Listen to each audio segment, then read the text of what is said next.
तो अगर आपने पहले की 2 वीडियो बेसिक लेसन देखे होंगे तो आपको पता पड़ गया होगा कि फ्रेट्स किसे कहते हैं, अपने 3 रूल्स क्या थे, पिक किसे कहते हैं और अपने को किस तरीके से अपने को सही तरीके से पोजीशन पे रखना है ताकि अपन लोग जल्दी और आसानी से प्ले कर सकें किसी भी चीज़ को गिटार में। अब अपन लोग थर्ड वीडियो स्टार्ट करते हैं थोड़ी बेसिक्स, थोड़ी और थ्योरी के साथ। थ्योरी में जैसे फ्रेट्स था, पिक थी और स्ट्रिंग्स के नाम थे। स्ट्रिंग्स के नाम याद हो तो ई ई, ए बी, डी जी। अब हम लोग थर्ड वीडियो में अपने बात करेंगे कि बाकी चीज़ों को क्या कहते हैं। अब देखिए ये जो अपनी जो चीज़ें हैं, ये जो आपको कीज दिख रही है, इससे अपन लोग क्या करते हैं, गिटार को ट्यून करते हैं। ट्यून करना भी अपन लोग बाद में सीखेंगे कैसे करेंगे ट्यून, बट इसलिए क्योंकि अपन लोग गिटार को इससे ट्यून करते हैं इसलिए इनका नाम होता है ट्यूनिंग कीज।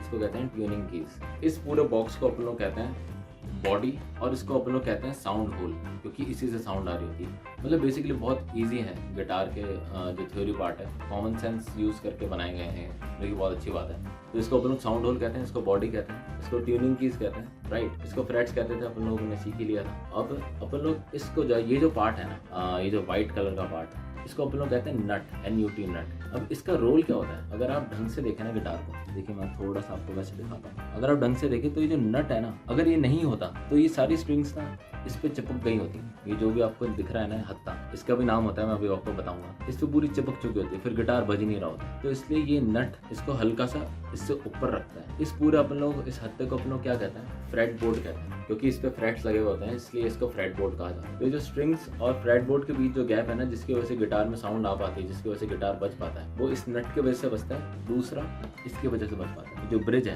ये ब्रिज कुछ ना कुछ नट की तरह ही काम करता है, इसको ब्रिज कहते हैं हम लोग इस वाइट वाले पार्ट को। इससे भी क्या होता है कि गिटार की जो डिस्टेंस होता है ना, वो मेंटेन रहता है। तो कल को गिटार, अभी तो नहीं बट आपको रियलाइज होगा कि बाद में जब आप थोड़ा सा सीख जाएंगे गिटार को, तो स्ट्रिंग्स में बहुत डिसबैलेंस होगा, तो वो इन्हीं को बेसिकली सही करा जाता है। मतलब कई उसमें केसेस में कि ये पूरा निकल जाता है बाहर। अगर आप स्ट्रिंग्स को खोल देंगे ना, सारी स्ट्रिंग्स को, तो आप इसको अलग से निकाल सकते हो। एंड सेम गोज विद, अब नट को भी अलग से निकाल सकते हो।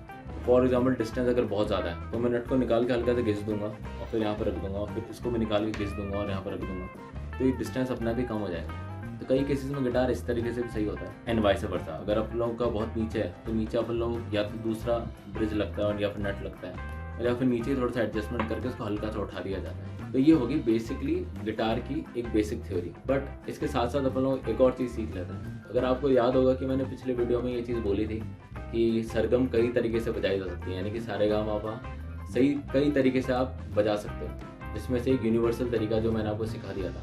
सेकंड तरीका क्या होता है आपको कि एक रूल होता है। अब लिख लीजिए 2 4 1 2 4 1 3 4। इजी है, 2 4 1 2 4 1 3 4। इस रूल का आप नोट लीजिए, मैंने डिस्क्रिप्शन में भी दे दिया है। 2 4 क्या है, फॉर एग्जाम्पल मैंने जो सबसे ऊपर वाली स्ट्रिंग है, इस पे मान लो कि मैंने यहाँ पर फिंगर रख दी है ना, तो मैं इसको मैं अपने मन में 2 मान लूँगा। तो 2 मानूंगा तो सेकंड फिंगर से ही मैं बजाऊंगा। अगर आपको याद हो तो जब मैं सरगम सिखा रहा था तो एक रूल था कि जिस नंबर का फ्रेट हो अब उसी नंबर के फिंगर को आप प्लेस करना होता है। तो इसको अगर मैं सेकंड मान रहा हूँ तो सेकंड फिंगर का मैं यूज़ करूँगा। तो फॉर एग्जाम्पल मैं प्ले करता हूँ 2 4। अब ये 3 हो गया तो मेरे लिए 4 ही हो गया। अब मुझे इस छोटे वाले फिंगर से प्ले करना है। छोटे वाली फिंगर से आपसे प्ले तब हो जाएगा जब आपने एकदम फर्स्ट वाली वीडियो की एक्सरसाइज अगर अच्छे से करी होगी ना, तो इसको प्ले करने में आपको कोई दिक्कत नहीं आएगी। अगर मैं कहीं से भी बजाऊँ, फॉर एग्जाम्पल मैं यहाँ से बजा लेता हूँ, ये हो गया अपना 6 फ्रेट। अब मैं इस पर फिंगर प्लेस करके बोलूँगा 2 और फिर 4। अब फिर रूल क्या कहता है 1 2 4। 2 4 के बाद आएगा 1 2 4। अब नीचे वाली स्ट्रिंग जो है ना, यानी कि ए स्ट्रिंग, इसमें मैं 1 2 4 प्ले कर दूंगा। तो मेरे लिए सेकंड फ्रेट ये था 2 4, तो मेरे लिए फर्स्ट फ्रेट कौन सा हो जाएगा, ये वाला हो जाएगा। तो मैं 1 2 4 प्ले करूँ और मैं इसे नीचे वाली स्ट्रिंग पे बचा हुआ वो प्ले कर दूँ नंबर्स 1 3 4 1।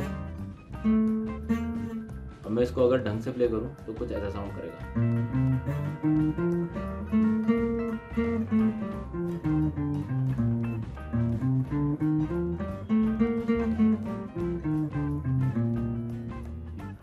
अगर मैं ए स्ट्रिंग से प्ले करूं, फॉर एग्जाम्पल थर्ड फ्रेट से प्ले करता हूँ स्ट्रिंग से, ये सेम रूल अप्लाई कर दो 2 4 1 2 4 1 3 4,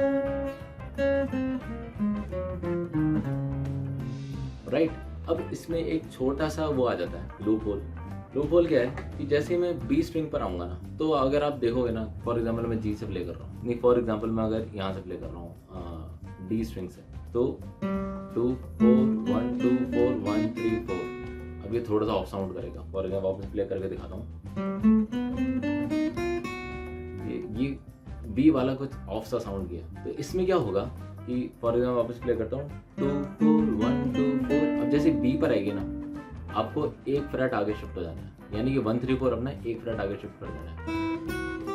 बी के आते ही सब चीज़ें एक एक फ्रेट आगे शिफ्ट हो जाएंगी। तो क्या बजा 2 4 1 2 4।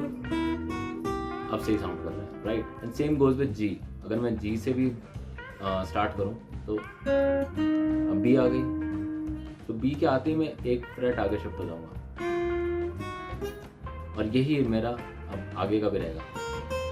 तो 2 4। अब मेरा 1 ये होना चाहिए था, पर क्योंकि बी स्ट्रिंग आ गई तो 1 एक आगे शिफ्ट हो गया, 2 4। अब यही रहेगा मेरा 1 3 4। तो क्या बजा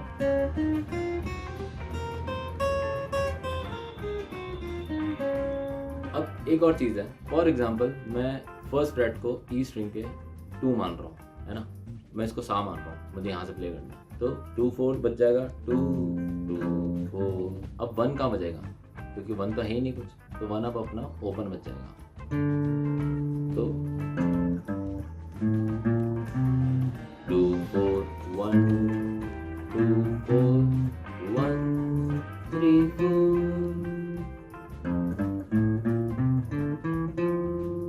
तो अपने को प्रैक्टिस क्या करनी है इसकी, यहाँ से स्टार्ट करना है, जहाँ पे खत्म हुआ ना उसी को अपन लोग अपना नया सा बन जाएगा, यानी कि नया 2 बन जाएगा। तो सा सा रे गा मा पा धा नी सा। अब मैं इसी को सा मान लेता हूँ, सा रे गा मा पा। अब बी स्ट्रिंग आ गई तो मेरा 1 एक आगे शिफ्ट हो जाएगा।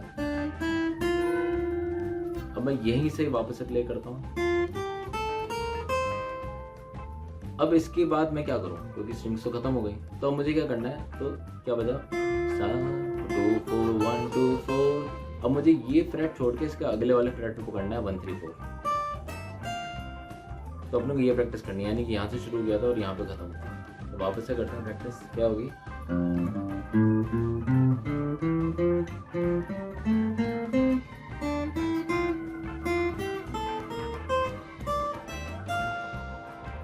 और इसी को आप उल्टा ले जा सकते हो अगर आपको और ज़्यादा अच्छे से प्रैक्टिस करनी है। तो अभी अपन लोगों ने क्या क्या सीख लिया, पूरी थ्योरी सीख ली गिटार की, सरगम सीख ली, फिंगर एक्सरसाइज सीख ली, और अपन लोग किस तरीके से प्ले करना है ताकि अपन लोग फास्ट प्ले कर सकें। तो ये हो गया अपना बेसिक सेक्शन इस पूरे इसमें कवर। अब अपन लोग अगले स्टेप से अपन लोग थोड़ा सा और टफ बढ़ते चले जाएंगे और साथ में सॉन्ग सीखना स्टार्ट करेंगे। तो अगर आपको कोई भी गाना आपको आगे सीखना हो तो आप कमेंट सेक्शन में रिक्वेस्ट कर सकते हैं, मैं आपको बिल्कुल सिखा दूंगा कि आप लोगों को किस तरीके से उस गाने को प्ले करना है।